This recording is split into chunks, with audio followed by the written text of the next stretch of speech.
All right, ladies and gentlemen, I had a week off, but your boy is back. And I got one thing to say. Who's that girl? La la la la la la la la. Eve that girl. La la la la la la la la. Who's that girl? You know who that girl is? Jennifer Walters is that girl. Hey, yo. Hey, yo. Hey, yo. Ladies and gentlemen, welcome to the Mancave101 Podcast. I am one of your many hosts, Abel, alongside of me tonight, the man in the chair. Hey, Aaron, how we doing tonight? Morning, evening, afternoon. Live from the man cave. He's got a new camera angle. It's dark in the dungeon. Leo, how we doing tonight? What up? What up? All right. Big Chase, Brooklyn, what is good in the hood? Hey, all good in the hood all the time. What's going on, folks? I love it. Deep in the heart of Texas, Wendell, Wendeezy, what up? What is up? All right, his kneecaps are moist. The nicest guy on the podcast. You already know who it is. Speak on it, Comics Charles. How are we doing tonight? How you guys doing? How's everything? What's up? Good. We doing good. All right. So as always, this is the Mancave101 Podcast. We talk all things nerdy, movies, TV shows, comics, and pretty much anything we want to talk about. If you aren't already, like, comment, and subscribe. YouTube, Facebook, Instagram, and now coming to you on Apple Podcasts and Spotify. So please definitely check us out. As you know, all things we are going to talk about tonight and always will contain spoilers. So if you haven't seen the things that we are going to talk about or don't want to hear anything and you don't want to be spoiled, please get the hell out of here. But come on back and check us out later. As always, we are going to be probably smoking a little bit. There definitely will be drinking, and Leo is going to curse. So with that being said, as always, before we start, we take a shot. And before we do, I just want to say, we had a Black Panther trailer put out, and we're actually just eclipsed 3,000 views. We're very happy about that. So I wanted to give a shout out to everyone for 78 subscribers. This is episode 23 now, so we're almost 6 months in. Really just kind of started this having a good time, just a bunch of dudes just talking and shit and drinking, and here we are. So we're gonna keep it going for you guys. So cheers, and thanks for stopping by, and please join us in the comments section and have a conversation. You know who's been here since day one? The 2-minute warning. To me, I knew it was him. 2-minute warning, what up, bro? Yo, I saw the one comment. I'm like, I know it's 2-minute warning. What's up, 2-minute warning? Cheers, man, bro. What up, bro? All right, let's get to the comic corner. Oh man, and let me tell you guys something. Leo's in for a treat tonight. He's got some names. He's drinking tonight. We're keeping a tally. Honestly, the over-under is 4.5, and I'm taking the over. I'm not going to lie to you. I'm feeling saucy tonight. Let's get him, Leo. Shit. This is going to be rough tonight. I'm sorry. I don't mean it. Yeah. All right. The first book on the Comic Corner tonight is Miss Marvel and Moon Knight. Number 1. This is a one-shot team-up of this book. There's no variant covers, but this is the first time they team up. Both of them in a comic book. The cover artist is Sarah Pichelli. The artist is Abram Robertson. And the writer is Jody Hauser. Okay. We'll let it go. We'll let it rock. Okay. All right. Wow, you guys are being nice tonight. I don't like it. I'm here for gratuitous violence. First of all, how dare you be nice? We have all had a rough week. Leo, can you just drink just to make me happy? I'll drink with you. Oh, man. Oh, fuck. Okay. All right. I got to knock the fucking hair out. All right. The next book is Savage Avengers number 4. This is the death of Conan the Barbarian in this book. So I think this is the fourth time he dies in a comic book. The cover artist is Linnell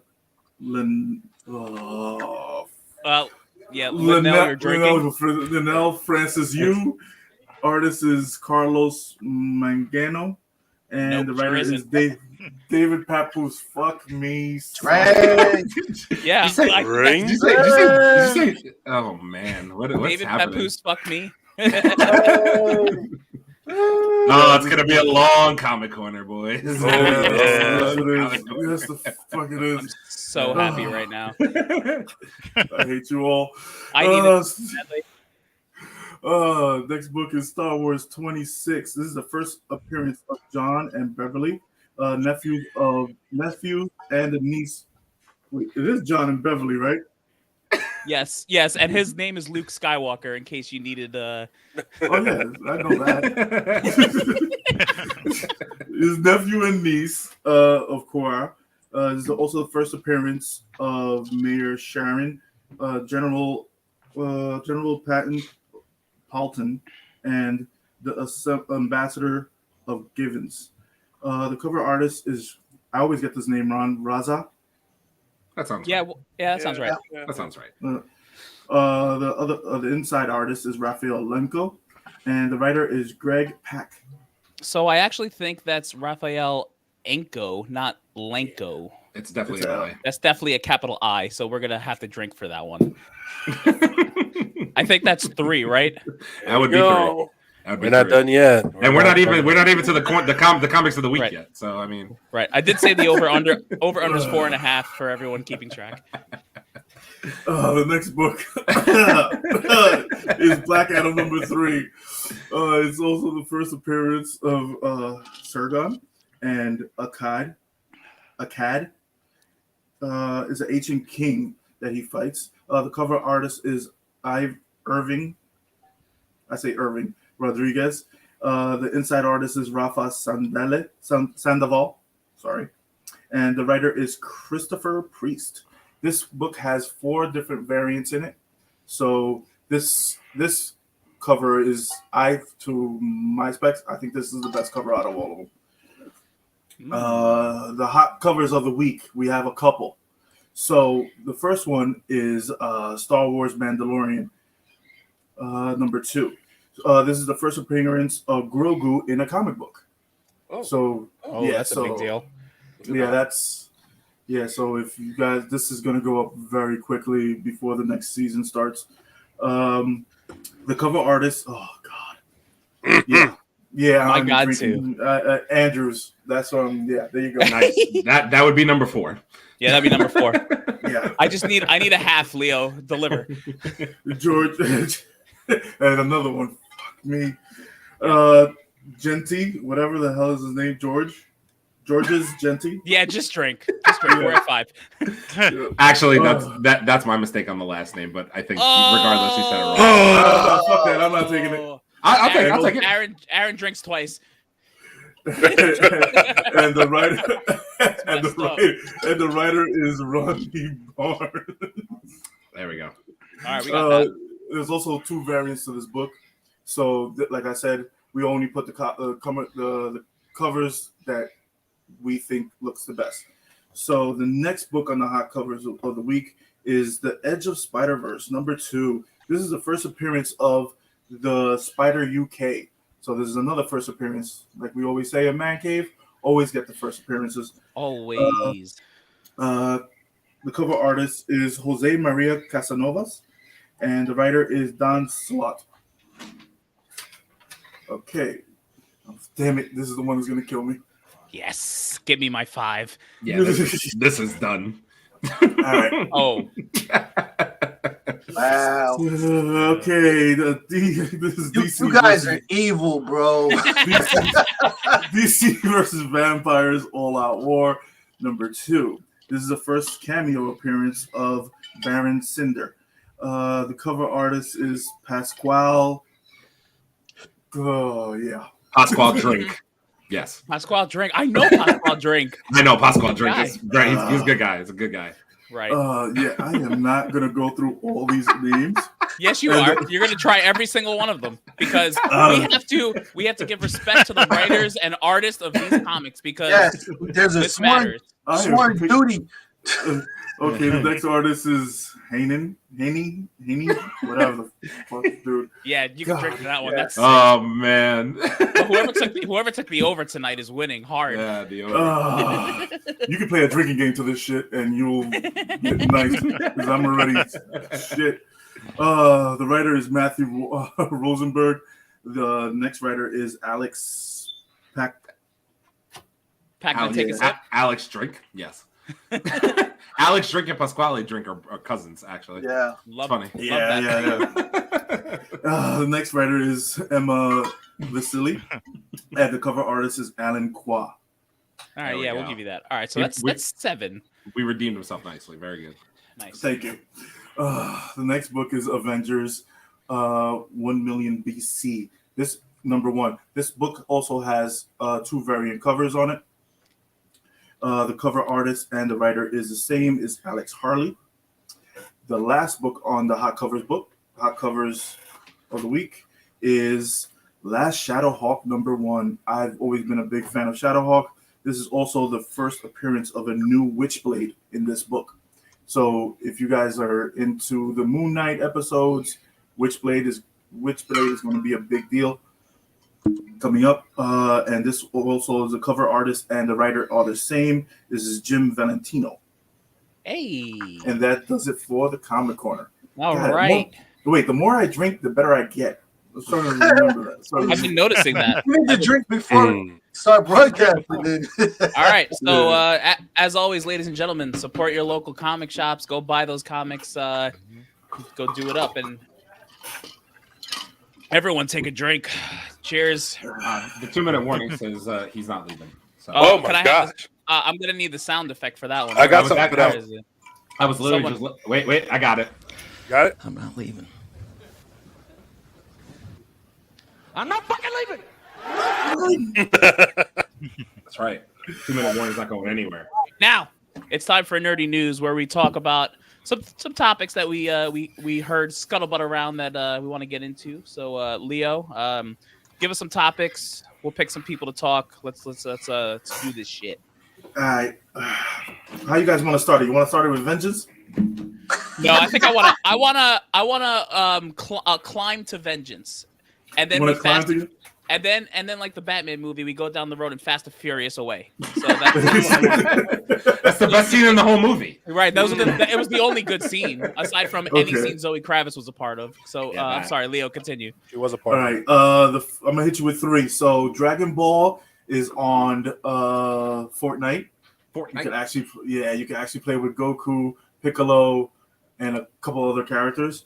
The next one is Rogue One is returning to theaters, and they're gonna put a sneak peek to Andor into the the end credits, most likely into the movie theater. So I'm thinking they're double dipping. I have to give you guys one of these.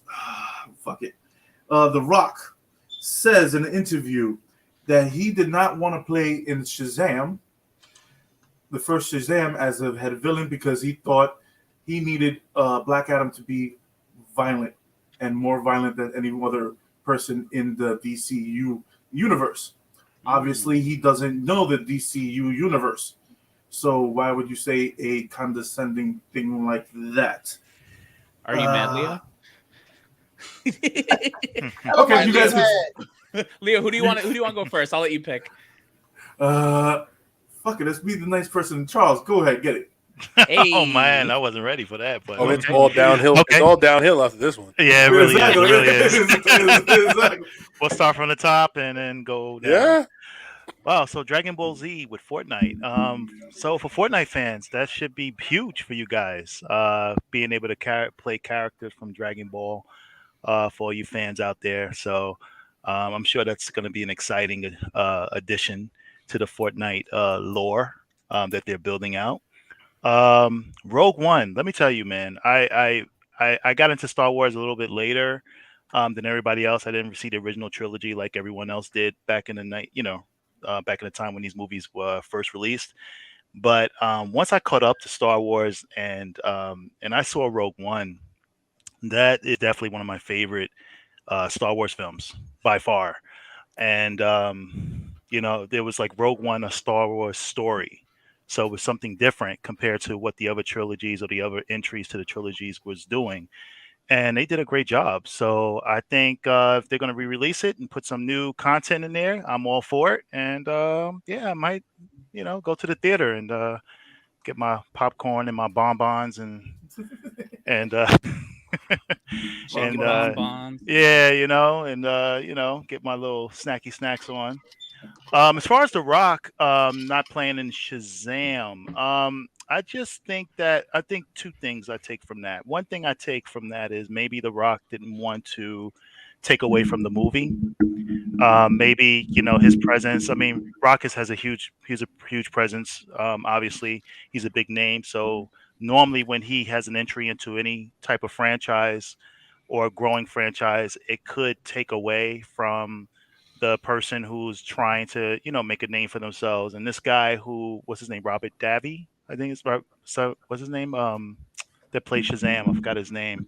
Zach Zach Levy. Levy. Yeah, he did a great job, and I know they wanted Mm-hmm. to keep it lighthearted. They wanted to keep it family friendly and everything. So having that element of The Rock with a more vicious character probably wouldn't have played well. It probably would have contrast at that point.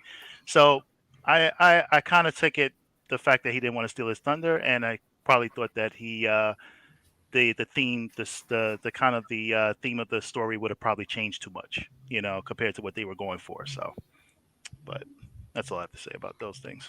Nice. All right, I think I'm gonna take this one. So Dragon Ball Z and Fortnite. I'm upset. The reason I am upset is because at least 4 people on this podcast bought the newer Battlefield game that came out. And we don't get nice things with Battlefield. The game was trash, and I get to see Fortnite have things like Dragon Ball Z and Marvel things and like events like freaking what's his face, ASAP Rocky or no, Travis Scott was like blown up big doing a concert in Fortnite. And I'm just here at Battlefield hoping the game works. So I'm very mad because I want to Kamehameha someone in the face, and if I have to see one more video of it, I'm going to be very upset. Yeah, mad. Star Wars. So yeah. Yeah, don't hate the player, hate the game. Exactly. Hate the game. Hate the game. Hate the game. Hate the game. So mad. Star Wars. So I stick by the fact that I think Rogue One is one of the better things that Disney has done with Star Wars aside from The Mandalorian, because that Vader scene is everything. That Vader scene, they literally ripped it off off from Rogue One and put it in The Mandalorian with Luke. So that scene was amazing, and that movie was really good. So I'm actually really looking forward to Andor 2 and The Rock. So I think Dwayne Johnson is smart enough to know that he has only one shot with DC fans and he has to get it right, or he's going to attempt to get it right. And like I've said on this podcast before, I swear to God, I don't think he's going to rock bottom or people's elbow someone, but like he really just needs to go as far away from that wrestling shit as possible and just really knock it out of the park. And like, I hope he does. So that's it for me. Let's go to Wendell. Let's see. Fortnite. I don't play the game, so I don't care. It's cool. You get Dragon Ball Z and all that good stuff. All right, good. Have fun with that. The Rock. I'll tell you, the man fought. He fought literally to play this character, right? Mm-hmm. It was a helpful fan casting, and he was like, "Yeah, I want to do that." Not being in Shazam, I think that was probably the best move. I'm sure there was some ego involved in that, but I mean, really, that movie was not built to be super accurate of Shazam or Captain Marvel, whatever you want to call him. He's a different type of guy for real in the comics. There's not that happy-go-lucky type of system with him. So yeah, Black Adam deserves to be in his own little space. I think he should. I think it's a good move. I'm good for that. I will see the movie. I have zero hope for it, but I will see the movie. The last one, Rogue One. Like lightsabers in the end, and that was the only time you saw a lightsaber. I was so good with that. I freaking loved that damn movie.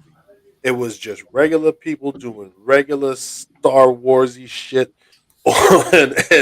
and spying and infiltrating, and not a single light. No one used the Force. None of that. So I was good with that, and I was still into that movie. I am one with the Force, and the Force is with me. There it is. Mhm. So, yo, it's cool, man. I get to see a little bit more of Cassian and yo, man, let's go. Cassian Andor's my dude. Let's go. Yep, I'm gonna go with Aaron, but Sean's got something to say to you, Wendell. So, Look, man, y'all keep running around building y'all walls and towers and all that stuff. That's good. That's not for me though. Not for me. all right, go ahead, Aaron, hit him. All right, I'll keep it as quick as possible. So, Star Wars, I'm sorry. I love y'all Star Wars fans. I have nothing to say about it because I haven't watched. I know, boo me. Boo! Boo this man. When I get like 5 weeks of free time, I'll try to catch up on everything Star Wars over the last 4 decades. No big That's deal. cute that you only think you need 5 Take a weeks. But vacation, sure, man. go ahead. Yeah. Dragon Ball Z and Fortnite. So I got some shit to say about this because I think that I'm probably the most avid gamer here. I don't play Fortnite, but I do play Call of Duty Warzone. So to Abel's point, I will say this. Battlefield and Dice Studios, Sugma.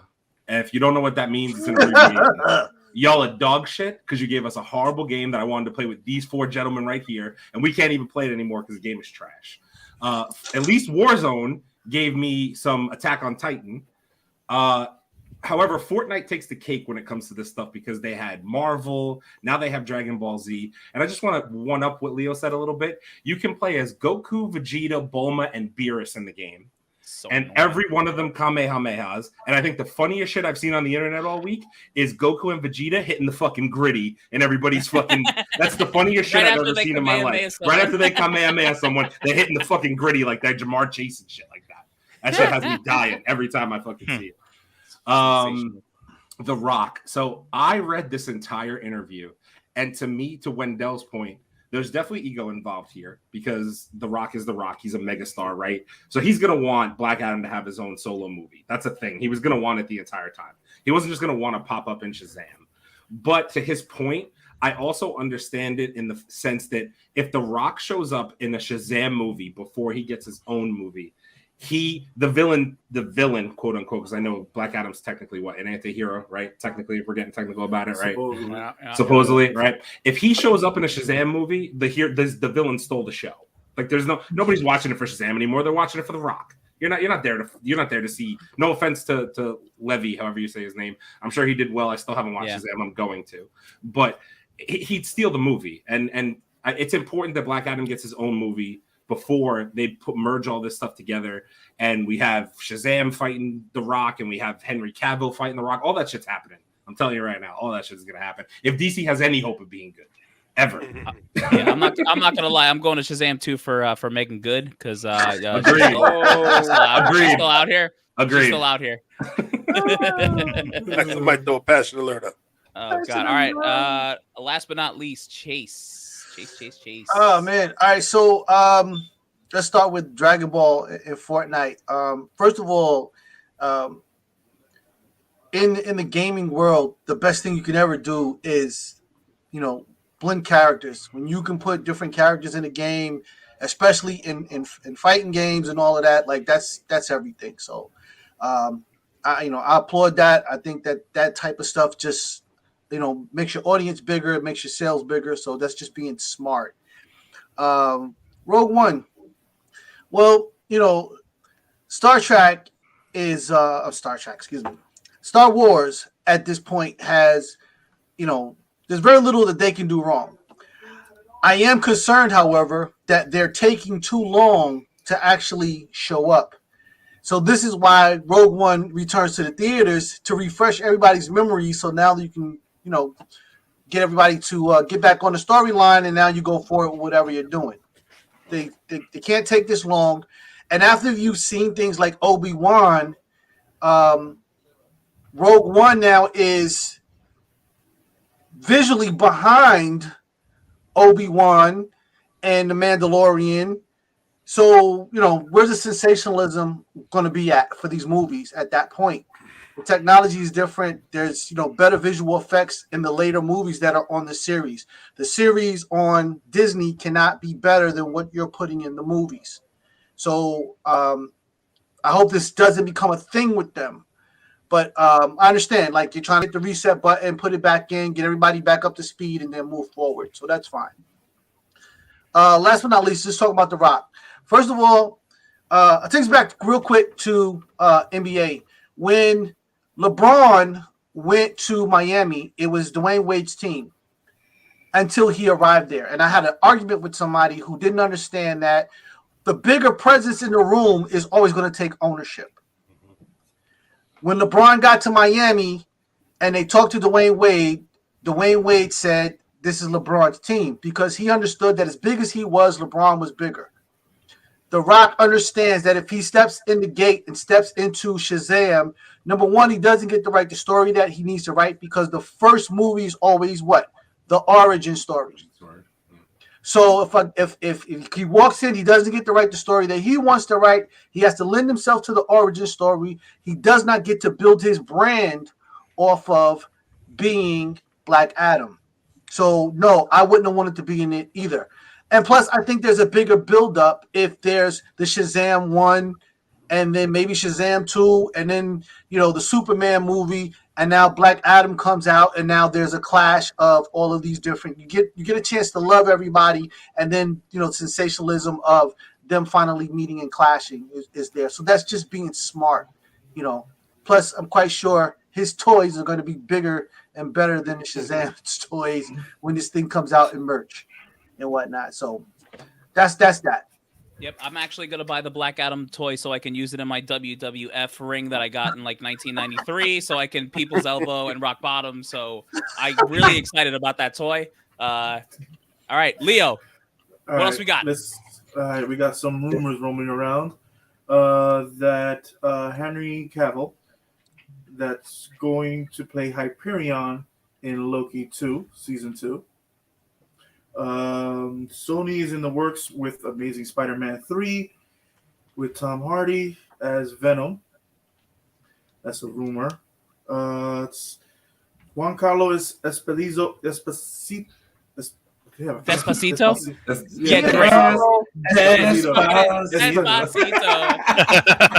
No, I need Leo, I need you to drink. You can't. You just ruined Giancarlo Esposito's name. You're going to drink. Yeah, you're obviously getting sober, and we can't have that. Giancarlo, if this reaches you, we apologize. We all know from last week that he met with Marvel. Everybody knows that he wants to play Professor X, but I think when he met with Marvel, they pitched him Magneto. That's a rumor that's flowing around. So those are three. So you guys take them. Who want to? I'll go first. So I'll start backwards. Giancarlo Esposito. So we all know he's meeting with Marvel. We don't know the role he's going to play. There are some, some people say, he wants to play Professor X. He actually said that out loud. He wants to play Professor X. Maybe we get him as Magneto. There was a rumor too that he might have some type of role in Loki 2. It's all hearsay. For me, I really want him in a big role that he's going to be there for years for. Whatever that role is, I'm sure Marvel will find the right place to put him and let him be there for years because he's an amazing actor. Spider-Man 3, I just don't care about anything Sony does that's not involved with Marvel. So what do you mean by that? Yeah, what do I mean by that? What do you mean by that? I mean, I hate Sony, so I don't care. If Marvel's not directly involved and it's not in the MCU, I don't want to see it. So Henry Cavill as Hype. We're going to talk about this a little later. I'm going to get into it, but I honestly think they're going to use Hyperion in a big way in Loki, and I think a lot of people are talking about it, and there's a reason they are. So I'm going to get into that a little later. So let's go to Wendell. Let's see. Amazing Spider-Man 3? What are you talking about, son? We've been waiting how many years for this right now? And you gonna put Tom Hardy in there? Come on, son. I'm gonna hit you with that Ed Lover. Come on, son. The movie's gonna fucking suck. That's what's gonna happen. If you really thought I cared that much, yo, bro.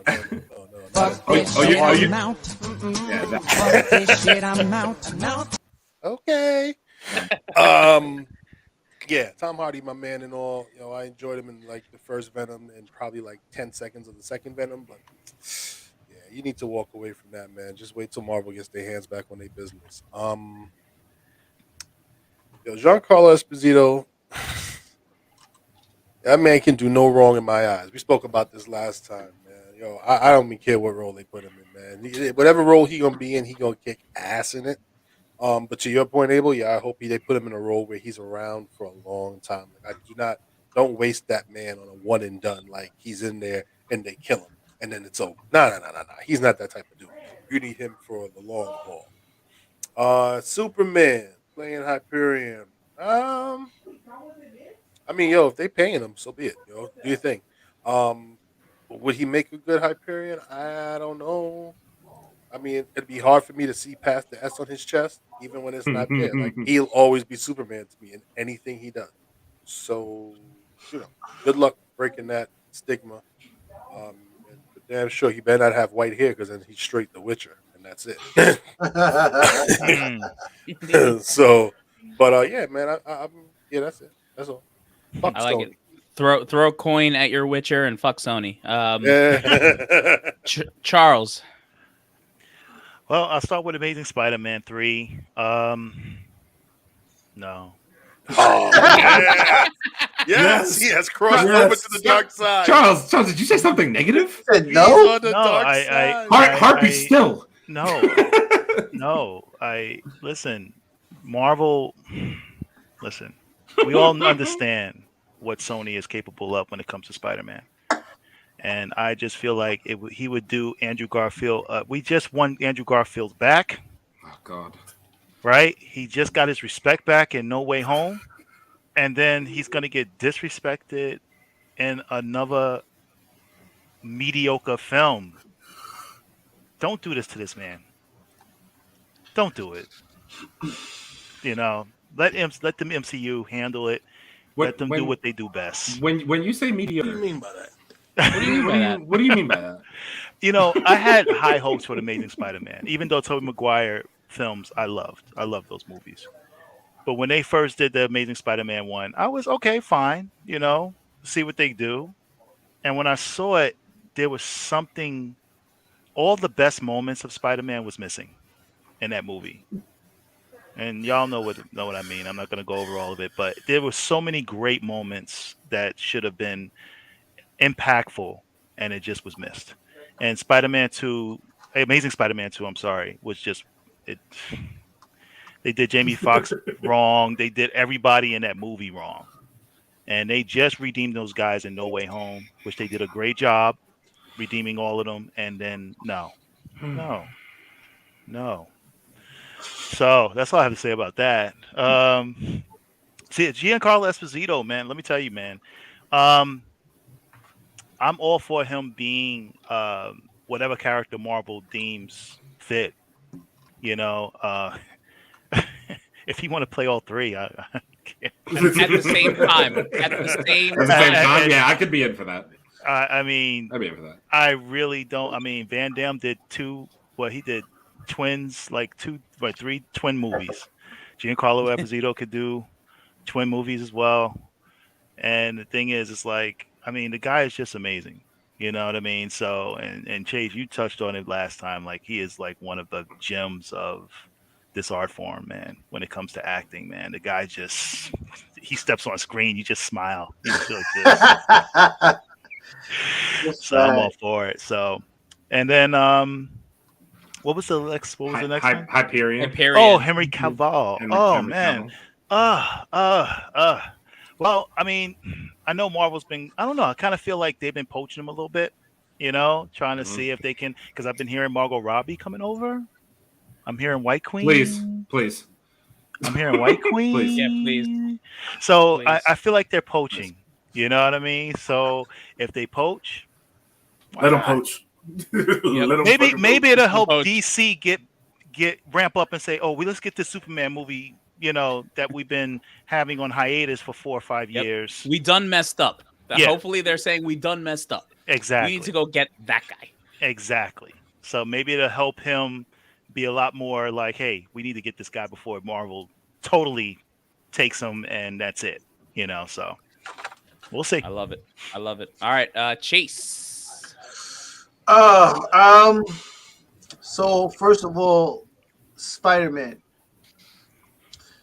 Yeah, no. No. I can hear it 20 more times. What's amazing, which isn't Spider-Man, is that a film company and a technology company as big as Sony is keeps making the trash that they make. This goes back to, fumbles with the New York Knicks, where somebody in the room thought this was a great idea, and because they had a title, everybody went along with it. Listen to me, Chase. I'm in a relatively good mood. We don't have to bring up the Knicks. Please don't do that. Unless you want to see me punch this camera, don't bring up the Knicks. Much like the Knicks, this bullshit is what it is, and unfortunately, we're going to have to live with it, just like we live with the Knicks. Sony can do so much better in so many ways, and what's amazing to me is that the movies that they make that aren't comic book related are so much better. And I'm like, why is there such a big difference in what's going on? I think that somewhere there's an ego in the room that thinks it's their job to rewrite these stories instead of just simply following the comic book stories. And until they get rid of that ego or just give Marvel back what they should own, we're going to keep getting these nasty pieces of trash that stick to the bottom of your shoe. It's just a no. Like, at this point, I don't trust you. I don't trust what you do. You've shown that you just will keep putting out nonsense, breaking timelines, breaking stories for your own cause. It's just too much. It's enough already. Henry Cavill. I think every actor at this point has understanding that being in these movies is history. If you are a character, a well-known, popular character, good or bad in these movies, you're pretty much written in the annals of history because these movies will be around forever. When you join a movie franchise and you're signing a contract for the next 10 years, guaranteed work, guaranteed pay, and I ain't talking about small peanuts. Everybody and their mother wants to fight for this. The fact that Henry Cavill at this point is looking at taking on Hyperion when he's iconically the new Superman just goes to show that DC once again is fumbling the damn ball. So somebody needs to wake up, because make no mistake, if Hyperion becomes an iconic, popular character, DC can fucking forget it. They can forget it. My man, Giancarlo Esposito. Giancarlo Esposito, I said this last week, is one of the most underrated, most talented, most skilled actors probably in the freaking world. I've been watching him since he first kind of appeared. We started seeing him in the Spike Lee movies early on, and we've seen where he's grown. He's one of those guys that's a big ego in a room, but he lends himself to whatever the script needs, and he fits it. He fits it to a T. So whatever they give him, it's going to be explosive if he has his way with it. It's going to be explosive. I wouldn't mind seeing him as Professor X, but hey, he definitely can do Magneto. He plays those type of characters very well. So, whatever he gets, just make sure you get the check, Giancarlo. Make sure you get the check. Make sure it's big. Bag. Yep. Merchandising. Don't get caught out there like Black Widow did. Right. That's all I got to say about that. All right. Man in the chair, Aaron. Go ahead. All right. I'll try to keep it quick. Giancarlo, let's start there. I don't care what role you're in. I just want you in the MCU. I don't care at this point. Magneto, Professor X, I would love to. X-Men, I don't care. Either of those roles work. A lot of other roles work. I just want to see my man in the MCU. I'll keep it at that. We've all sat here and raved about this man. I would love to see him in the MCU. Henry Cavill, Hyperion. I kind of hope that's true. And that would be the quote unquote news that what would they call it that would blow up the internet? Break the internet. Yeah, that would be the one that did it, because him joining the MCU in that capacity, and in Loki, which is to date Disney's most popular show, I would say, or best show, quote unquote. With on screen with Tom Hiddleston. How do you say his name? Hiddleston. Tom Hiddleston. I mean, that would be crazy, to be honest with you, just thinking about it from that capacity. But yeah, I mean, to everybody else's point, DC, I mean, figure out your shit. Yeah, the man is Superman. If you lose him to Marvel, you guys are done. You guys are done. You're done. That's it. I hate him. The Amazing Spider-Man 3. I'm gonna steal a line from Abel here. I'm gonna look right in the camera for this one. Sony, stop fucking with my shit. Stop fucking with my shit. Stop fucking with my shit. We just got him back, Andrew Garfield. We just got him back. Why do you have to take him with your greedy, grubby little paws and stick him in another shit movie with Tom Hardy? Why? I want to see him fight his alien, but I don't want to see you direct it, because it's going to be garbage. The same way Carnage was garbage. What are you guys doing? Just stop. Leave all the Marvel stuff to fucking the Feige's. Please, I'm begging you. Don't direct this movie. It will be garbage. No one will fucking want to see it. It will not be a blockbuster. And if this is your lead up to the Sissy 6 after this, I'm so done. I'm so done with Sony. Did he say? You leave Craven. Did he leave Craven, the animal lover, alone, okay? Bro, take all your resources, Sony, and just make my Wolverine and Spider-Man game. Stop fucking making movies. Stop making movies and finish my game so I can play those faster. Finish my games. And that's how you do it. All right, Leo, take us home with the news. All right, we got 3 more. Okay, we're just I'm not gonna do that one yet. Russo brothers are saying that what is it? Oh wait, hold on, I'm sorry. The Russo brothers say that Secret War will surpass Infinity War and Endgame combined. They are quoted on saying that. Our favorite person on the podcast, Ezra Miller, apologizes, and he has been having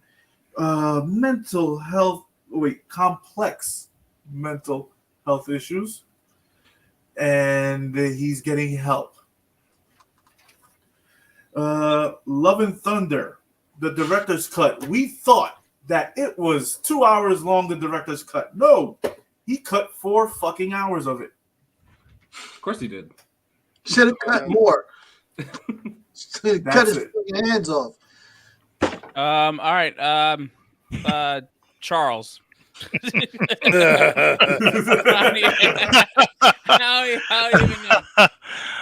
Wow. Well, so we have. Let's start with the Russo brothers. We all understand how what they are capable of, and if they are saying that the Secret Wars film is going to be even bigger, that means that they have a lot of surprises for us, boys and girls, ladies and gentlemen. So, I mean, I am all for it.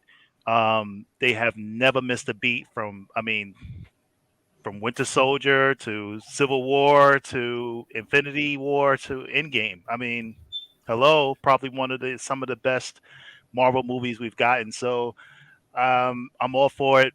I'm anxious to see what they got planned. I have some. There's been so many rumors about the Secret Wars. I'm just looking forward to see what they do. They're good for filming like different endings and different, just to mess people up. But we'll see. Ezra Miller's apology. We forgive you. No, I'm sorry. What did you say? What the fuck?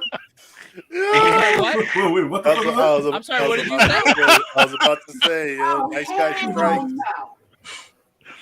No, you know what? Just say I'm sorry. Just say I'm sorry and it's over, right? The fact that he terrorized people, the fact that he's kidnapped people, let's just say I'm sorry and it's over. No, God! No! Out of here. What are we talking about here? Like, apology? Like, okay.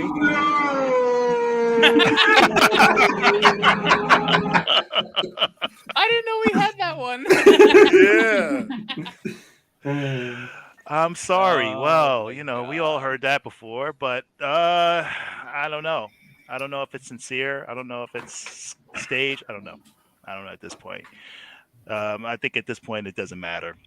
Love and Thunder, 4 hours. So I mean, apparently this film was going a different tone, and they turned it into a more comedic tone.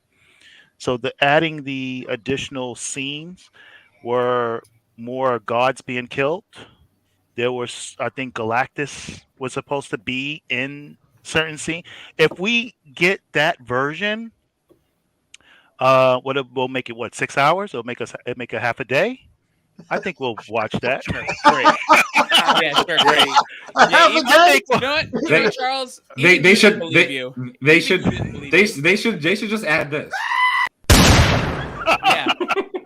Yeah, Charles. Even you didn't believe you. Okay.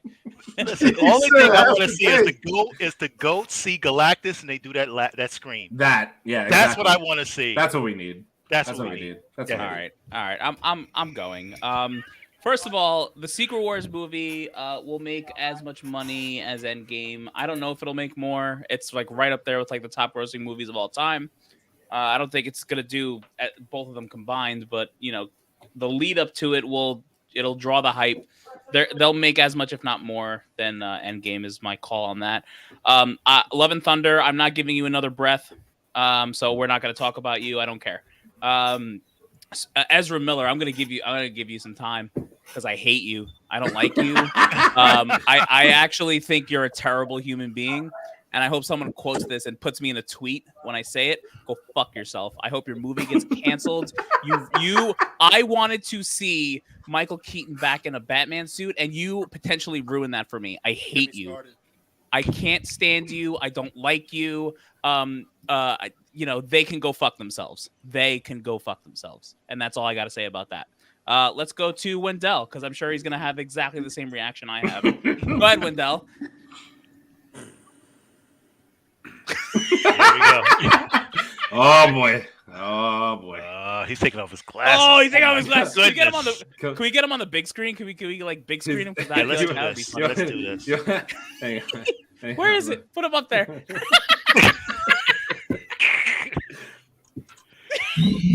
Ezra Miller.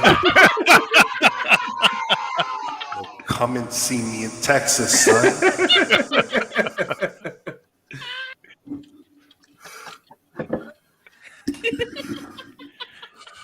I ain't even talking about that dude again. All right, good. Why you want to hurt the Flash so bad, bro? Hurt the Flash, son. Hey, we don't want to hurt the Flash. We want to hurt Ezra Miller. Hashtag not my Flash. All right, that's not. You're not wrong. I don't care about him. Give me Grant Austin. Man. That's my dude. That's my Flash too. Grant Custom. All right. Ezra Miller just takes me out of my left. Man, what's my other news, man? Thor, Love and Thunder. Oh, for real? 6 hour director cut, no big deal. Yeah, no, thank you. No, thank you. I need I need another hour of Screaming Goats, please. At that point in time, they got to pay me to watch it. They sent me a check, I'll watch that movie. All right, that's how that'll work out. I don't even care. I don't know if 4 hours is going to help me change my mind. I don't know. Yeah, so screw you. And then the last one was what? Secret Wars. Secret Wars. Okay. Endgame and Infinity War. Oh, good news. Okay. So, is it possible? Yes. Mm-hmm. And here's what they need, right? To get to Endgame and Infinity War, you had 10 years of movies with the biggest names in Marvel, right? Iron Man, Captain America, Hulk, Thor. Like you built this ramp, and for damn sure lit the goddamn ring and sent everybody flying through that motherfucker. I thoroughly enjoyed it. Secret Wars, you have to develop that same ramp. It's possible, but not probable. But they could do it. They would have to deliver on a lot of things to make Secret War work properly to, I don't know, get every fan back in the theater to watch that. But it can happen. I have faith in them boys. I trust them. If Feige behind the wheel, I'm sure he'll pull out some kind of magic Houdini shit. Who knows? They may have to like dig deep in the bag of tricks and bring us back Chris Evans and freaking Robert Downey Jr. You never know. That is what I was. That would happen. That is what I was thinking. Yeah, you may just eclipse a whole lot of shit. The Russo brothers gonna not do it, and they're gonna let Chicago do it. What do you mean? No, they're not. No, you're wrong. Look at you, man. Look at you, man. No. Why do you have to make everybody angry for it? Is that what you We're want? not ready. We're not ready. You won't like me when I'm angry. You know what I mean? Yeah. So yeah, it's possible. I don't know how probable it is, but it is possible. Depends on what they do. They have to build it right. If they do build it correct, yeah, we will be in for some shit. All right, who's next? All right. Well, we are going to Chase. Okay, so let's just start with the craziness that is Ezra Miller. At this point, I don't understand a lot. First of all, how do you get to the point where you become? I previously said that anybody that is in these movies is a part of history. So how do you not understand where you are? Number one. Number two, you've been given multiple chances to not do the craziness, and you just continue to elevate every time somebody lets you go. And now you want to just say, I'm sorry. So I just don't understand anything about this situation. I understand that DC is trying not to have to scrap, which is what is probably, hundreds of millions of dollars of time trying to recast this character because the Flash is so important to the entire DC franchise. But at this point, I just don't see how you don't. I just don't see how you don't. But I guess once he burns down the freaking place, while the cameras are rolling, then you'll figure it out. I'm not talking about Love and Thunder. Well, actually, no, let me say this. I actually would like to see the rest of it because somewhere in there is a great movie. I was about to say. The stuff that they chose was terrible. Mm-hmm. But somewhere in those 6 hours is probably a great movie. And if we actually got a chance to see it, we'd all be sitting there going like, well, why didn't they show that? That was dope. I would have loved to see that. So, but I'm glad that they didn't touch it because, first of all, for all who don't know, Galactus is one of my all-time favorite characters, and that guy does not need to touch because I will come looking for him. Absolutely. Me and the whole of Brooklyn. We're not playing. Don't touch my character. The Russo brothers, I believe it. I believe it. All of these movies are supposed to supersede the one before it. And now you've got 10 plus years of how to put these movies together. The Secret Wars is such an enormous story. So I would expect for them to, break the records that the previous movies have made. If they don't, then, there's a problem. There's a problem. At this point, you've got enough content, you've got enough story, you have enough characters, and you damn sure got enough money to make these type of movies. And not to mention the fact that all of these characters are now not even just U.S. based, they're international. So you should be making money in every market, in every country. True. All right. Well then, last but not least, Aaron. All right. Thor: Love and Thunder. I'm gonna take the high road because everybody knows here that Thor is my boy at this point. If you've watched our podcast at all, you like him or he might just be my favorite. Here's all I will say: I could have used more movie, less goat screaming, more movie, more context behind gore. I don't necessarily think it would have been a bad thing. I don't know about 4 hours worth of extra movie. That seems like a bit much. Like there was more in there that we didn't need to see. However, I'm on record on previous podcasts of saying this movie needed more context in order for it to actually be considered a good movie, and way less comedy, way less comedic relief, and way more real Thor's powers, gore background movie, actual fucking movie. I would have been down. I would be down with the director's cut if it was not 4 hours longer than the original. I definitely do think there's more context that we need there for us to make this a solid MCU movie. But that's neither here nor there. We got Thor: Love and Goat Screams and Hammers. We're here now. I actually agree with our boy right here. Lack of storyline. The comedy was overboard. Way we agree with you. Way overboard. Way overboard. Okay, listen. I'm gonna talk about a touchy subject, and I'm not gonna offend anybody. I promise you guys, because I read the whole thing about Ezra Miller. I understand there's quote unquote mental health issues there. And I'm not going to sit here and say mental health issues are fake, this, that, and the other thing. Everybody struggles with it. We just had a pandemic, this, that, and the other thing. I'm not going to sit here and knock anybody. Here's all I'm going to say about Ezra Miller at this point. You may have mental health issues, sir, but money plays a factor into you being a fucking asshole. At the end of the day, you are an asshole because you are the Flash and you think that you can get away with it because you will get bailed out every time because nobody fucking cares because you're the Flash, right? Mental health issues or not, that's a cop-out the same way that it is for anybody else. You might have mental health issues, but your dumbass thought, I'm rich, so I could get away with throwing chairs at bitches and putting them in the trunk of my car because you're a fucking asshole. Get in the truck, bitch. You're an asshole at the end of the day. I don't care what you're struggling with. You know that you think in your mind that you can get away with that because you're Ezra Miller. At the end of the day, you're not fast enough to outrun anybody, you fucking dipshit. Crawl in a hole somewhere and disappear, please. Fuck you, Ezra Miller. That's all. Man. Oh, tell man. Last time I'm talking about that guy on this fucking podcast. Say what you just right now. Tell me you really Last time feel. I'm talking about him. I hate that guy. Anyway. Well then. What was the last thing? I'm sorry, I got heated about Ezra Miller. The I'm Russo getting brothers.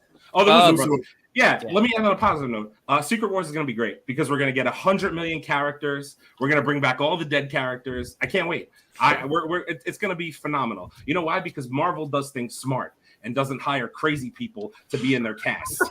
So that's why we're going to get a good Secret Wars movie. And They only hire crazy people to direct movies. Yeah, that's fine. That's fine. Like Taika Waititi. Chicago. Well then, ladies and gentlemen, in case you wonder why I end on Aaron, now you know. With that being said, it's time to get out of the nerdy news, everyone. Drink them if you have them. Cheers. And go fuck yourself, Ezra Miller. So Ezra now Miller. we're going to go into... That's for you, Ezra Miller. We're actually going to go into some very interesting comic book news.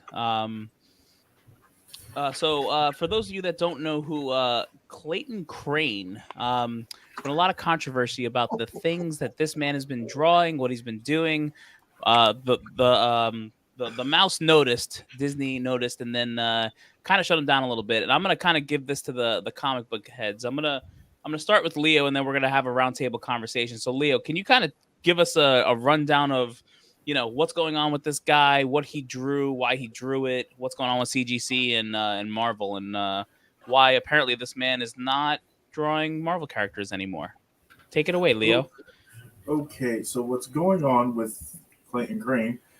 His work is phenomenal. Nobody's taking away from his artistry or taking away from his craft. But what was done, and a lot of comic book collectors and the comic book world is upset about, because, okay, everybody knows Clayton Crain started off with Scorpion Comics. He was an artist for them. He started drawing for them. And this is, I think, back in 2005, 2006. So everybody loved his work. So then we get this company called Black Flag. Black Flag was an internet-based company selling comic books on Facebook, on a Facebook Live. And they were doing very, very, very, very well for themselves. Can't take that away from them. But one day, Clayton Crain decides, I'm only drawing for Black Flag. And everybody goes, that's weird. Why are you closing off your money? So then they start making a ton of money. Clayton Crain starts drawing a lot of covers, blase. Everything is gravy and good to go. This last Boston Comic Con, they drew a Miles Morales #1 Ultimate Fallout.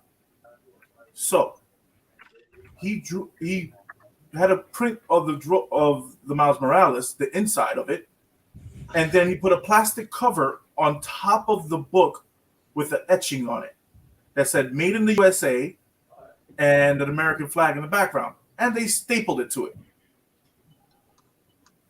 And they were selling this book for, the starting price was $50 to $80, and then once they started selling to the vendors at Boston Comic Con, it shot up to $100 to $150 to $250 at the end of the day. Comic book heads were there, and they were like, "Why are you doing this? We already been online. We've been waiting for this many hours just for this book. Why are you doing this? And this is not really a book when you staple it right in the middle of the old book on top." So they took the lazy route out, and then CGC they started sending them to CGCs and sending them back, and people started complaining about it, and it got back to Marvel. Marvel then took it and said, "Hey, what are you doing with our book? You cannot add on top of our book and just keep the inside of it. You didn't do a rendition, or you did a staple of plastic cover to it." So everybody started complaining. CGC started grading them, and they were coming back Blue Label as authentic. Marvel does not play with their content, and neither does the mouse. The mouse is worse. So after they stapled it, and now there's been a big uproar with Clayton Crain and CGC and Marvel. And also, there was a live feed that Black Flag got kicked out of Boston Comic Con and got sent a cease and desist letter from Marvel, aka the mouse. And then come to find out after that, guess who owns Black Flag Comics? I don't know who owns it. Mr. Clayton Crain himself. Oi. I actually didn't know that. Say it ain't so. Wow. And guess why he bought? Guess why he bought Black Flag Comics? To make his signature not $50, but $150. I'm pretty sure I paid both. Now that I think about it. Yeah. No, you didn't pay for that $150 for that. I think I paid. I feel like I paid $50 for one and $150 for the other. We did it 2 separate years. Yeah. But that was one was Scorpion. You're right. One was Scorpion. That's right. Well, listen, 100% correct. I'm all for creators, especially these artists, getting their just due. And comic book, it's been a long conflicting situation when it comes down to comic art and what's true, what is considered true art.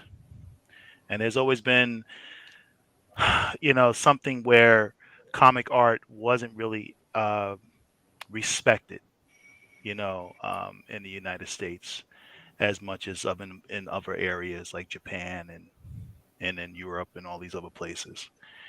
And I'm all for these guys getting, Scott Campbell and Peach Momoko and all these guys getting their just due. You guys do not have to do anything sneaky anymore to, I don't know what your motive was, Clayton Crain, but dude, your art is incredible. People will pay ridiculous amount of money, and now more than ever, comic art has been, so given the right platform and the right respect that has been, kind of, pushed aside for years. And now we're getting, these guys are getting so much money. I mean, even like you, right? Like, I mean, you guys have bought Neil Adams stuff. And I mean, some of these guys wasn't getting as much as, like back in the day. But now, these guys are getting so much, people are really, putting a lot of money towards these guys' art because they understand how amazing it is. So you guys don't need to do this anymore. We see you. You know what I mean? We see you. Trust me. We talk about, I mean, one of the biggest things we talk about in the beginning of the podcast is the cover art of the comics. Yeah, we talk about first appearances and things like that, but we understand a comic book is not a comic book unless it has the art. We understand that. So I just hope that, I mean, I'm pretty sure Disney is just trying to make a statement against, people doing this again and again. But trust me, you guys do not have to do this at all. Listen, I'm going to jump in here and just say this because I agree. For a long time, comic art wasn't respected. There's stories where some of these guys are barely making like $50 or $100 to make some of the most iconic stuff that we love today. Some of this artwork is now worth hundreds of thousands and millions of dollars, and the original artists barely got enough to go make a cheeseburger. But when in my eyes, my personal opinion, when you do what Clayton Crain does, Mike Mayhew, Alex Ross, and some of these other guys, when you do the type of artwork that they do, and you resort to scamming your customer base, I think at that point you have pretty much decided that you no longer want to do what you do. Because why else would you become a traitor to a craft that you have dedicated so many hours and so much time to? I collected back in the day, and then I got back on this just a few years ago. Clayton Crain was one of those covers and one of those artworks that immediately, as soon as I saw it, like, I gotta have his stuff in my collection. So Charles said, it's true. You don't have to resort to this type of nonsense. Like, I personally wouldn't care if he owned Black Flag and he still was Clayton Crain. But why do you need to scam your customer base in order to make $50 or $100 extra when it was already worth that before you did it? It doesn't make any sense. You're just being greedy. And this is why I tell collectors all the time, like, I get the sensationalism of owning certain things when they come out, but you really have to assess what's important versus what's not important for your personal collection. Don't just grab everything they throw at you, because a lot of this stuff is just filler and just meant to steal extra money out of your pocket. We have to start as a community of collectors and lovers of this art and this industry, start calling people out and saying that's bullshit. So at this point, the mouse has got involved, and listen, you don't want to fuck with the mouse. End of story. So we're seeing what's happening with that. I don't know. Maybe it'll get resolved in a better light, but maybe it won't. But, this is just a career-ending move as far as I'm concerned, because once that mouse gets on your ass, it's pretty hard to survive. And also what they did at the Boston Comic-Con, Black Flag, they put a bunch of lollipops on their selling table. They put dum-dums on their selling table. So that's like slapping you in the face. As a comic book collector, and I collect Clayton Crain, as you see, I'm a comic book fucking head. So, wait, you like comics? I know. I've never heard of that. I'm so weird. I had no idea. What? What do you mean by that? What do you mean by that? So it's like you're doing. I understand that you want your signature to go up in value. I understand that. You had one of the first Infinity signatures that everybody loved. Yo. And you were charging $75 to $100 for it. It's a beautiful signature. Yep. And it's just another marker. Yo, Exactly. Fun fact. I don't Leo, I don't know which Comic-Con it was. I think it was like the first or second, but this was actually the first comic book that I got signed ever, in my life, right? Like Cosmic Ghost Rider. Like I saw this and I got like mesmerized by it. So the fact that like this guy's like doing some bullshit like this, like it's upsetting, right? And now with CGC and the people that have already gotten their and like this is for like a question for the comic book heads, like the people that have gotten their comic like graded already, like what are the prices of that comic going for that actually got away with it, and because it's such a controversial thing, right? Like we're talking like tens of thousands of dollars right now, right? That's what we're talking about. Yeah. So if you got that book back from CGC, wrap that shit in a titanium case, put it in a safe deposit box at the bottom of the bank, and don't open that shit until your children are 100. Because that, you talking about rare shit, that's going to be one of the rarest books you're going to ever be able to find, especially coming from CGC. And then coming from CGC, and also CGC is also they're refunding everybody their CGC and keeping the fucking book. Yeah. And Black Flag is facing a class action lawsuit for everybody who bought the book. Oh, they go get the power of the mouse. Yeah, that's it. The power of the mouse. Yeah, they got to make people are just they're making a example and an example of this, and they sent out CGC sent out a statement, and they actually Marvel sent out a statement. They found a little loophole in our selling of the books, because also I forgot to mention they were doing this as a limited series of 750. Every collector and every vendor knows to buy from Marvel directly, to get it printed from Marvel, you need to order 6,000 books. Minimum. Wow. So you're telling me you destroyed what, 5,000 some odd books? 5,300 and like 70 books. Yeah. Okay. Yeah. That's the other fucked up part about it. So it's a big mess. I hope, but Clayton Crain also put out a statement as well. He says now he's going back to fine art. He has no choice. No choice. Yeah. He has no choice. Listen, listen. Once the mouse get on your ass, you're lucky if they'll sell you crayons. Like, it was just a dumb, greedy move by somebody who does not have to do this. He didn't have to. Listen, Clayton Crain could have made a special cover with all the Infinity shit and all the extra little artwork, and could have sold that book himself for $200-$300. Yeah. There's no need to resort to this nonsense. You know what I'm saying? Go on J. Scott Campbell's website and go into his CGC section and see how much those CGCs are worth. Most of that stuff's $200-$300 off the back, and Clayton Crain is right up there on the same tier. So this whole move was just dumb greed in the story. You simply did not have to do this. And now you're putting your company and your career, your name out there against the mouse. Like, you have no choice but to do fine art. You ain't winning. Like, hey, dude, you ain't winning shit. By next year, your ass might have to be an art teacher. Dude, yeah. And they kindergarten art. And Black Flag brought out a Predator cover this week, and it hasn't sold out. Didn't Crain draw that too? Yep. That's the last book that he drew. That's the last cover that he drew. Listen, and it hasn't sold out. The same way they love you, the same way they hate you.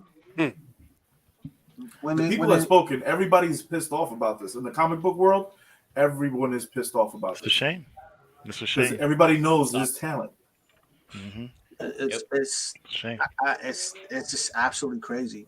It really is. Like, let's go on to another topic, because this shit is making me upset. I see everyone getting angry. He needs some milk. All right, ladies and gentlemen. Speaking of angry, it's drink time. But you know what? It's time. Speaking to get of rage. Oh God! A normal amount of rage coming into this episode of Miss Passion Alert, Miss Who's That Girl, Miss She-Hulk, Miss Jennifer Walters. Oh my gosh! Yo. Oh my god! Well, I'm gonna start. Salute you.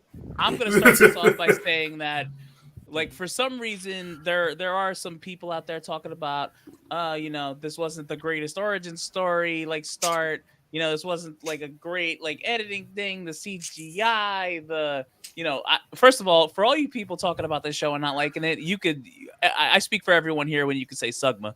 Like you could just suck it because I loved this first episode. Me personally, at least, going into that, like the Easter eggs that they put in there, like with the small nods to like the Tony Stark T-shirts and the bands to the Iron Legion helmet, the fact that him and Bruce Banner made the bar, like there's just so many freaking things in this episode that was so goddamn good, and I'm sure we're all gonna get into it, but guys, let's roundtable this. What do we think of She-Hulk episode 1? Wow. Okay, I'll step in here, no problem. Yeah. So first of all, I told you that this was going to be Sex in the City for superheroes, and that's exactly what we're starting to get. I understand why some people won't like it. For me, the episode was nah, but I did enjoy it. I'm not going to say I didn't enjoy it. But for people that have never seen She-Hulk or don't really know the stories, it's a completely relatable thing. I think they will enjoy the comedy. They gotta do better with the action scenes. Titania just coming into the courtroom for no reason, getting her ass kicked was a little bit like left field. The one thing I have to I gotta complain with that scene. That fucking fly kick that she did. That was that's horrible. Dude, horrible. Was it me, or did you see the actual wire? They take you back to those kung fu movies from '92. Since we're getting into that scene, did you all see the thing that I posted in our group chat earlier? That girl, Jamila Jamil, who plays Titania, she actually had an interview after, and she said during filming that scene, she did her own stunts. She actually injured her butthole filming that. Not kidding. Fuck you! Bing bang. She literally was like, I injured my butthole when I landed trying to do that kick on scene. It looked wrong, dude.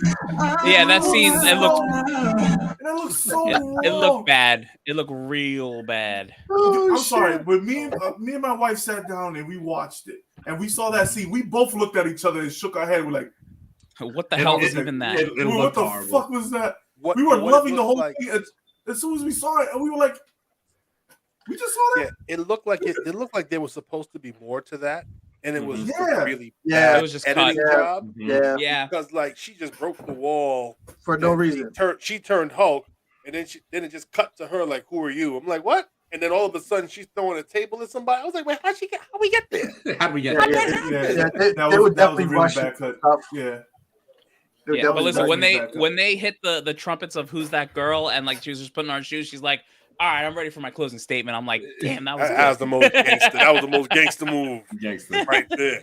Like, listen, it definitely had its problems, but there was some good stuff in the show. Like, listen, Captain America fucks. Yo, that was shit classic. That's going to live on forever. That scene, I guarantee it. I find it funny that she's obsessed by that and whatnot. Like, that was funny. Like, she's a fan and she wants to fuck Captain America. Yeah, so, like that's freaking hilarious and shit. Like, she's obsessed by the sex, by whether or not Captain America never had sex. It's just a crime. Did anybody here have a problem with how she got her powers from the car accident? So no. It was different from the comics, but I honestly didn't hate it at all. Like it made sense. It definitely made logical sense to me how she got them. You know what I mean? I personally was like, damn, that was genius. It was a great way to jump. Probably what would have normally taken 20 minutes to film. Yep. It was a great way to jump it. A couple of drops of blood and boom, there it is. It's on. And listen, we know they're taking liberties. I mean, look at Miss Marvel with her whole powers thing, but that worked out. So like, listen, they're taking the right amount of liberties, just don't overstep. I mean, are we coming back to how she got her powers? No, not really. All we care about is when she turns green. That's all that happened. Yeah. Oh, and by the way, the fourth wall breaks, like there wasn't a lot of them, but Yo, I love me these fourth wall breaks Yeah, already. yeah. I can't even imagine how they're just gonna sprinkle this in. I'm all about the fourth wall breaks. So good. But we So we got cheated again, by the way. Why now? This episode, What happened, Leo? This episode was too fucking short. Oh, no, okay. All right, wait, minutes. listen. Shame on you. No, it's a 9-episode season. It's It is? 9 episodes. I don't give a shit. So It doesn't matter. Not every episode's gonna be an hour, dude. It can't Every be like episode that. needs to be an hour. I would It rather needs to be an hour. I would rather 30 to 45 minute 9 episodes than a 45 to an hour 6 episode. I don't want the 6 episode thing anymore. So okay, so Me Deadpool's personally, gonna They had to give you a little to bring Yeah. you back. So wait, you know what I mean? wait. So Deadpool's gonna be 18 episodes. So what we getting? 20-minute episodes? each? First of all, it's Daredevil. Daredevil. Whatever. that's Daredevil's wrong gonna guy be in the 18 red episodes. suit. Wrong guy. Daredevil's gonna be 18 episodes. So we're gonna get 20-minute episodes. We're No, gonna do they'll No, they'll be we're gonna do- a half, we're gonna half do hour a- to 40 minutes. They'll be half hour, 40 guarantee minutes. it. we're gonna do a I Am Groot with the fucking 5-minute fucking little short films. Bullshit. Well, those were actually like advertised as shorts. And I know honestly, they were remember advertised WandaVision? WandaVision was what? 7, 8, 9 episodes, and they were half hour And to that 40 show- minutes each. and that show sucked. We don't And that show sucked. I didn't mind WandaVision, so you can we have don't that fight talk all you about want. WandaVision. No. God. But anyway, moving on with some more She-Hulk stuff. How about the Sakaar ship? Yo, Thank you. I was no. about to bring that up. So look, though, literally. like they let up, right? The conversation about being smart. Oh, you're Gina, yeah, you too. Yeah. And Ched also is also Ched. Who's Ched? Who the fuck is Chet? Who the fuck is Ched? He's smart though, right? Yeah. Yep. And then all of a sudden, a Sakarian courier ship shows up, like UPS and shit, trying to drop off some child support papers, maybe. That's what I need. I was gonna say I need a little Guys. more information on why Sakaar was there. Why Guys, was are there. we heading to World War Hulk eventually? Yeah, Yeah, 100%. it's coming. Yeah, 100% we Let's are. go. It's 100% coming. we are. Yeah, But for the sure. problem is, it's not gonna be rated R. More things are being rated R though. Well, there was a disclosure the other day that says that Disney Right. is moving to rated R Yes. in their content. So can't say that it's not going to be. We don't Leo, know. they pretty put much that out dropped 2 it. weeks after. Yeah, 2 weeks but, after like, Deadpool and Logan got on. Listen, Disney we're Plus. making progress. Like we literally dropped pretty much an F-bomb in a PG, effing show. What is it? TV, like, 14. whatever the hell it is. TVMA. Yeah. So No, listen, TV we're 14. making It was this TV is 14. this is progress. Like it's gonna be an eventual that way to the gratuitous violence that you want and so much desire. Damn. Yeah, but I love the finger scene when he pushed it off. I love that scene. I was like, yeah, go ahead, Hulk. Oh, that shit was Yo. funny, and she just bounced right back. I honestly liked their fight together. I thought it was funny. Yeah, I thought. Yeah, it I was. thought it was great. I thought it was funny. You know what I really didn't understand, to be honest with you? Maybe this could be me. Maybe you guys read into this more than I did. The whole thing with him having the thing that he could put on his arm that made him back into Bruce again. I didn't really understand the purpose of doing that to begin with, because it was like the thing popped off and he just became Smart Hulk anyway. It's not like he was out of control of the powers. So why do you need the arm thing to go back to being Bruce again if you could control the powers being But Smart we Hulk? didn't see it when he lost it the first time. That's the thing. And when he was talking about in the lab, that he was changing his DNA and he used her blood to bring him back to Smart Hulk. Right, and Right, that's right, why his okay. arm. That's why his arm got His better arm too. also healed. So it's Right. like you're getting Gray Hulk, who is supposed to be Gray Hulk, as Smart Hulk. Give me that But- Joe Fix It, boy. Yeah, Joe Fix It. Yeah, so basically Joe Fix It. And then you have him realizing and getting jealous. My Hulk is not fucking jealous. Okay, that's the one thing that kind of threw me off a little bit when he started getting jealous about her doing the fucking yoga poses, her knocking shit out the park, doing everything great. And I was like, why is he getting so fucking pissed off? He's a little bit jealous that she didn't have to go through none of the shit. Yeah, he had- Come yeah. on. But I that would love piss I, me off. I That love pissed the me off binder too. though. The binder was funny. The He's like, binder well, was we're just funny. gonna we're just Yeah. gonna skip that whole part. Like there were funny parts, but listen, I want my my Bruce Banner. I mean, my Hulk like just destroying shit. I don't want Smart Hulk anymore. Yeah, that's I that's don't. gonna be World. It has to be World War Hulk. We're not It's gonna. gonna be Well, World War Hulk. one thing I can't. will say that I will appreciate about the fact that this She-Hulk movie has come out, and I got my Marvel Hulk Yeah, I see you. I see shirt you. there. Mhm. I will say this: there's been an overwhelming amount of YouTube channels talking about how much the underrated 2008 Incredible Hulk Oh, here we go. Yo, no, but you know what needs though? to I agree be with him. I agree with him. needs to be looked at again People because sleep on that let movie. me tell you something. Growing up watching, and I don't know about you guys, growing up watching the original Bill Bixby, Lou Ferrigno TV show back in the day when That was Kenneth my Johnson my directed. Hulk right there. Let me tell you something.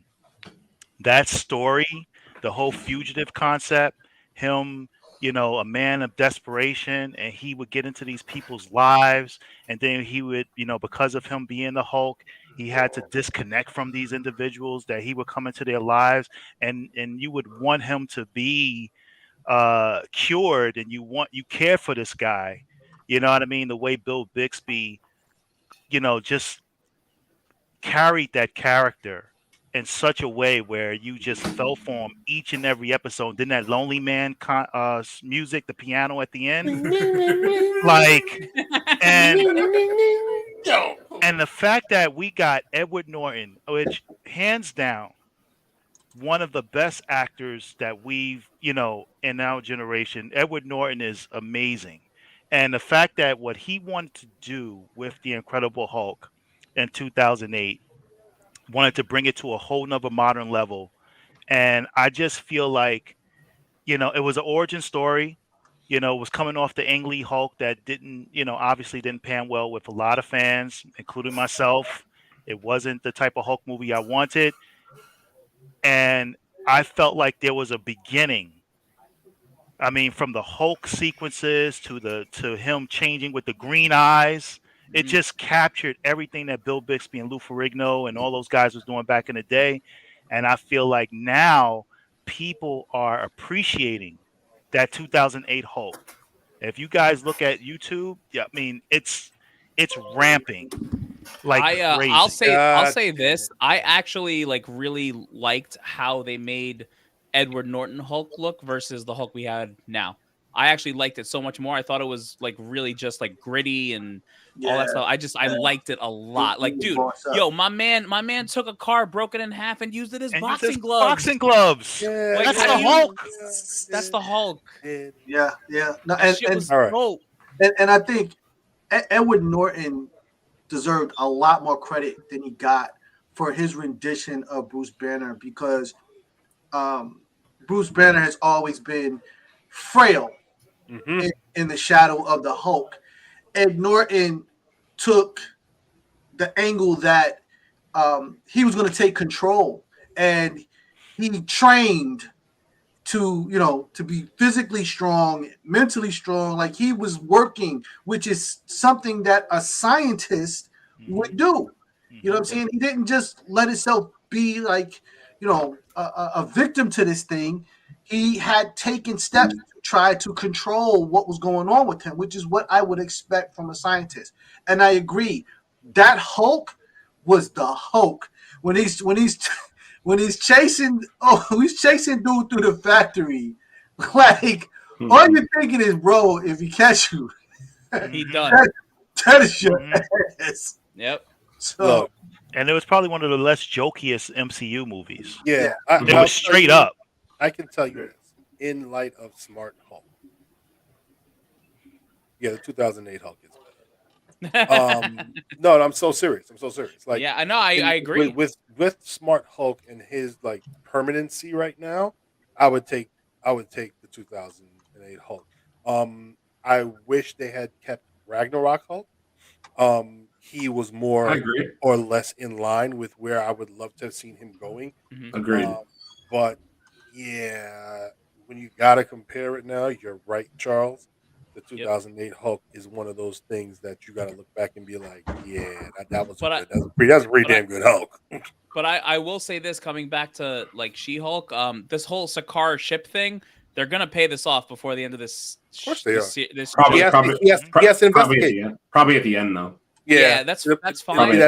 After credit business. Yeah. That's fine. It's gonna lead to something. By the way, from what I've read, every single episode has an after credit scene, regardless. Damn real. Yeah, every single episode has some after credit stuff, and even like looking at the after credit, like the way they were doing like the court drawings and stuff. I'm sure there's gonna be little Easter eggs in there that you're gonna see that probably lead to the next episode or something like that. So even like going into the next episodes, like I don't know. I have high expectations for the show. We got Wong coming in that we know of. Obviously, we got Daredevil in the new suit, which I know we're all dying for. Like Abomination's coming through. Like, how are they going to play all these characters right? Like, what's everyone's expectations for the show? Frogman. What do we think?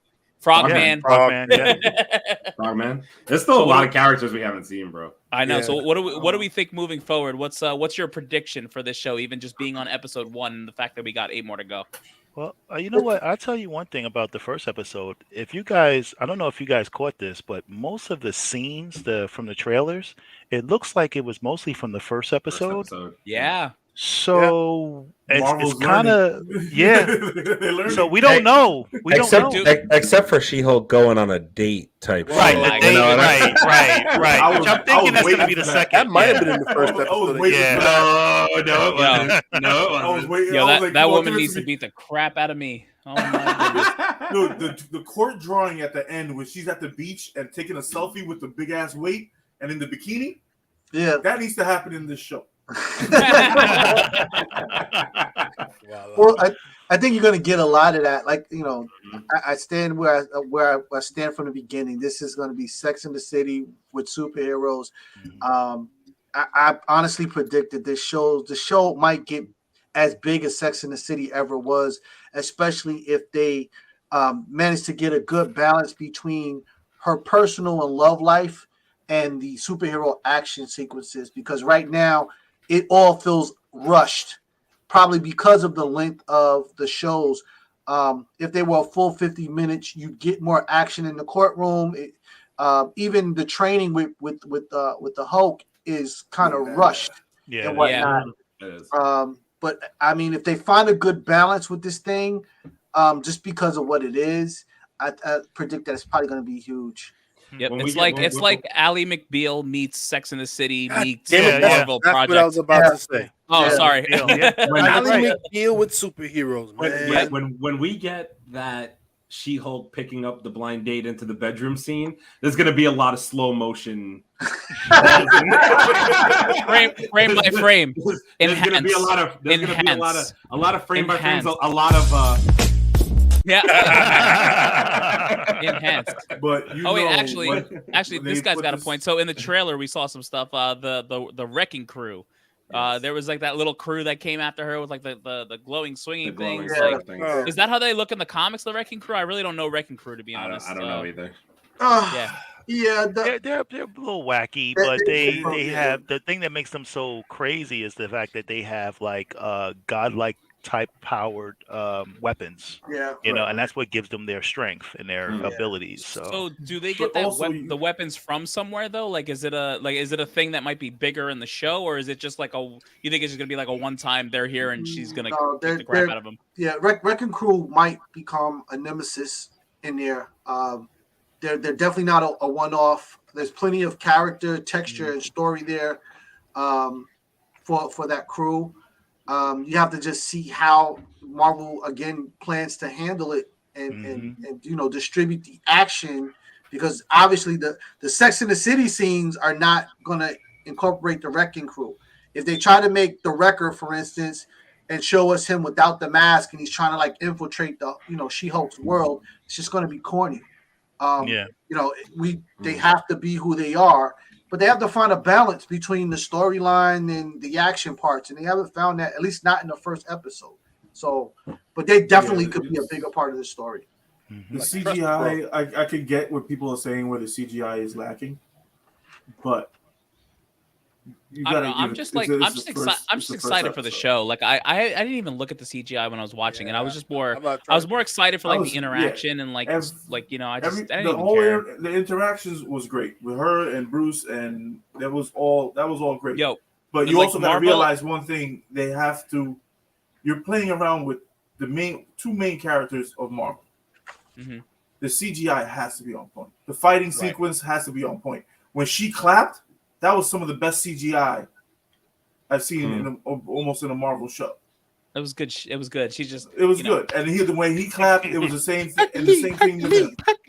And the same. We're not thing talking with about him. Thor: Love and Thunder anymore. You mean better than a hippo and Moonlight? The hippo and All Moonlight was something different, but that wasn't even CGI. That was actually a freaking. They actually did a real hippo head, a real electronic hippo head. Mhm. But the CGI with the fighting scenes has to get better, because if I see Daredevil and his CGI and he swings in and it doesn't look right, I'm going to rip it. All right, so my last question. Speaking of Daredevil, because we're going to talk about the future of the show, right? Like, are they going to do what they did with Kingpin and dumb him down a little bit? Are we nervous about that? Are we nervous on how they're going to handle Daredevil? Dumb him down in what way? Like, well, He's I mean, not going to be a look big at factor in Kingpin, the right? show, though. Well, I know that's fine, but like, look at Kingpin and Hawkeye, right? Like, if you Okay. look at Kingpin and Hawkeye versus what he was in like the Netflix show, like he wasn't as, I don't know, gritty or like you know what I mean? Like he was kind of a little bit more goofier, like especially with that Hawaiian shirt on. I know it was very comic accurate, but I felt like that last scene in Hawkeye was just not. It wasn't it. Like, you know what I mean? So like them bringing in these Netflix characters, I'm very excited for it, but I'm concerned. But I also think we already got Daredevil in the MCU to an extent. In No Way Home, we saw him briefly. Right, Yeah. you saw him but that wasn't him in the suit and him fighting No. and him like. I get that, but you still Like, listen, saw him. some of those, You know that's what I fine. But listen, I'm talking about fight scenes. I'm talking about how's he gonna be in the suit. I don't even Because think we're gonna see him fight in this thing. Exactly. Well- We probably won't see him fight in this. I think we're gonna see him very briefly at like the end.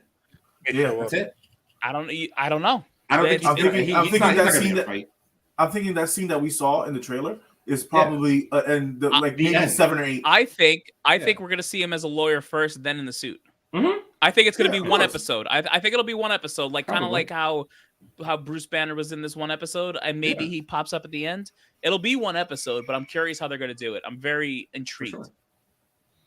And I don't know. they are keeping. This is the one thing I love about Marvel.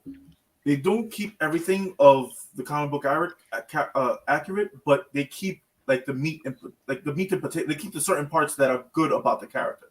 Okay, Bruce, her getting the powers, we can live with that. We've seen it. We've seen it done a couple of times now that they haven't gotten that right. But when her breaking the fourth wall, the fucking her being very sexual about her words and the way Yes, she she acts, her attitude, and her confidence when she is She-Hulk. Mm, You can see it. sure can. So it's like, okay, I know I'm a badass. But I gotta control some right. parts of me because she I'm doesn't gonna- have I'm gonna- somebody This else. should just be the banner the entire Yeah, time. yeah. Can we just? Yeah, I'm just gonna have to leave. I'm just gonna have to go. Yep. Just let it be that. Yep, just out here double cheeked on a Thursday. Man, I don't know. It's tough for me to say because of all these recent things coming out about Marvel and them leaning towards rated R and all that. Like, I think of an 18 episode Daredevil season, I think they're gonna leave him as gritty Daredevil. I really do. I have a feeling. I hope so. And I think I'm- the Punisher the same thing because John Berthal's already supposedly signed on. It's just in the back of my mind, like that. I gotta worry about it. I just he think they're made a gonna leave speculation in his contract. Supposedly, he made what's the rumors going around. He made a speculation that if it's not the same grittiness of the Punisher in Netflix, he's going to walk off. Okay, that's a fair thing to say. And this is why it took Marvel so long to finally say, "Oh, okay, we signed on the Punisher." Yeah. Because Marvel and the mouse was looking for another Punisher, and somebody other than the person that played the Punisher on Netflix to play that role right now would have been fucking ridiculous to do that. But don't you even think that hype? I mean, I guess I'm just kind of speaking out loud here. But don't you even think with all of this, the way that we got Jennifer Walters this sexualized episode 1, don't you already think they're towing the PG-13 line like a lot? Like, come on, Captain America, they are towing the PG-13 line like on their freaking 100%. Tippy toes at this point. Yeah. So I mean, like they're like Marvel's ready to make that transition. It's just a matter of when is it going to happen and how do we make it so that because we're gonna hear complaints about this. You know that.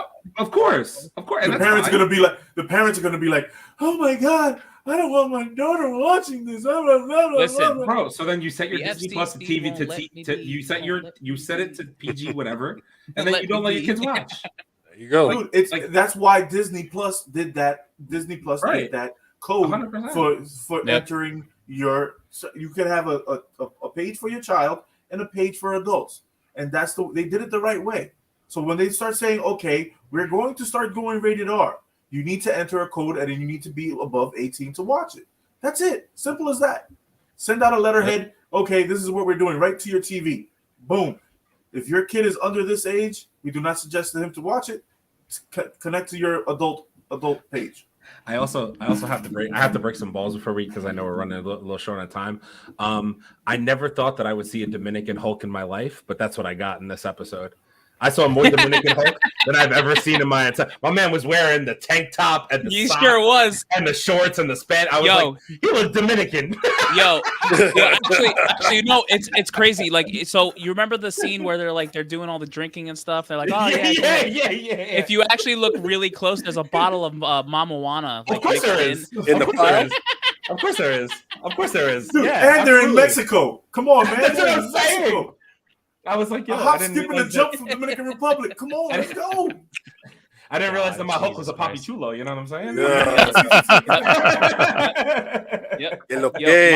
My boy in the background was literally like, K-Lo K. Yep. All he needed was to be playing some Daddy Yankee or some fucking some Bad Bunny in the background. We would have been. When she woke up from her nap, he was in the lab playing Spanish music, man. Yeah, he was. That's true. That's true. I was like, what is he doing? Wait a minute. That's true. He was. Wait, you guys didn't hear it? Tite me pregunta. Yep. All right. With that being said, that's our review of She-Hulk episode 1. Hit us up in the comments. What do you think about it? Like, how did it go for you? What's your expectations for the show? And with that being said, this is the end of the episode. So from all of us at Mancave101 Podcast, Aaron, Wendell, Chase, Charles, Leo, myself, Abel. If you haven't already, like, comment, subscribe, YouTube, Facebook, Instagram, TikTok, and newly on Apple Podcast and Spotify. With that being said, everyone, take a drink, have a great night. Hulk smash K-Lo K. And God damn it, give me my outro.